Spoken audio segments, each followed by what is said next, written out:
یہ ہے میر کا مسکن، انیس کا خرمن، جان عالم کا چمن لکھنؤ۔ ہندوستان کا ایک ایسا شہر جو اپنی شرافت و نفاست، تہذیب و ثقافت، پیار بھری بولی اور قومی یکجہتی کے لیے ساری دنیا میں مشہور ہے۔ یوں تو لکھنؤ ہندوستان کے بڑے بڑے شہروں کے مقابلے ایک چھوٹا سا شہر ہے، مگر یہاں اہل زبان آج بھی پائے جاتے ہیں۔ تہذیبیں صدیوں میں بنتی ہیں اور بہت جلد فنا ہو جاتی ہیں، مگر ایک صدی کی مختصر مدت میں سرزمین لکھنؤ پر جو تہذیب جلوہ فرما ہوئی وہ عدیم المثال ہے۔ لکھنؤ کی تاریخ اودھ کے شیعہ حکمرانوں کی سنہری و زرنی تاریخ ہے۔ یہ سرزمین قبلہ اہل زبان اور کعبہ اہل سخن ہے، جہاں میر بہم، میر سوز، میر حسن، جرت و رنگی نے اپنی نظم نگاری کے جوہر دکھائے، اور جسے میر تقی میر نے اپنے آنسوؤں سے تر کر کے سخن نمار بنایا، اور وہ رنگ سخن سر کیا جو دنیا کی کسی زبان میں نہیں ملتا۔ اس مقدس سرزمین کو مرزا محمد رفیع سودا نے اپنے چمن در چمن قصیدوں سے مہکایا۔ شیخ غلام حمدانی مصحفی نے اسے شمع سخن کے جلووں سے جگمگایا۔ سید انشاء اللہ خان انشاء نے یہیں جام غزل چھلکایا۔ شیخ امام بخش ناسخ نے زبان کو اعتبار بخشا۔ خواجہ حیدر علی آتش نے اپنی دل نوائی سے دلوں کو گرمایا۔ یہ سرزمین ہی وہ مقدس سرزمین ہے جہاں خدائے سخن میر ببر علی انیس کی تبہ گوہر بار نے کلام نرم و نازک کے اتنے موتی برسائے کہ جوہریان سخن کی آنکھیں خیرہ ہو گئیں، اور یہیں مرزا سلامت علی دبیر نے اپنے کلامت بلاغت نظام کے دریا بہائے۔ سید محمد نواب رند، وزیر علی وزیر، سید مظفر علی اسیر اور نواب فقیر محمد خان گویا نے یہیں شام اودھ کے چھینٹوں میں گیسوئے سخن سنوارے۔ یہ وہ سرزمین ہے جہاں نواب آصف الدولہ آصف اور واجد علی شاہ اختر تخت حکومت پر رونق افروز ہو کر غزل سرا ہوئے۔ اودھ میں شیعہ سلطنت کے بانی میر محمد امین نواب سعادت خان برہان الملک بہادر جنگ ایک ایرانی النسل موسوی سید تھے۔ نواب ابو المنصور صفدر جنگ نے ایودھیا سے 8 کلومیٹر دور فیض آباد کے نام سے ایک شہر آباد کر کے دارالسلطنت کو وہاں منتقل کر دیا۔ نواب شجاع الدولہ کے دور اقتدار تک اودھ کا پایہ تخت فیض آباد ہی رہا، لیکن سن 1775 عیسوی میں ان کے جانشین نواب آصف الدولہ بعض وجوہات کی بنا پر فیض آباد سے ہجرت کر کے لکھنؤ چلے آئے۔ چنانچہ موصوف کے دور حکومت میں شہر لکھنؤ کو بڑا عروج حاصل ہوا۔ انہوں نے 52 موضوعات لکھنؤ میں شامل کر کے اس کی تہذیب و تمدن اور رونق چہل پہل میں 4 چاند لگا دیے۔ چنانچہ یہاں لا تعداد عمارتیں تعمیر ہوئیں۔ جب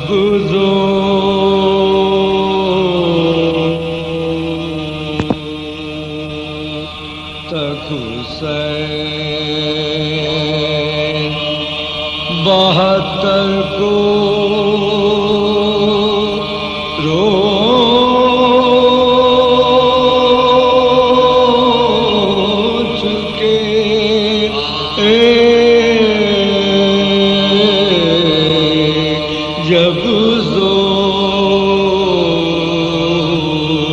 تک حسین 72 کو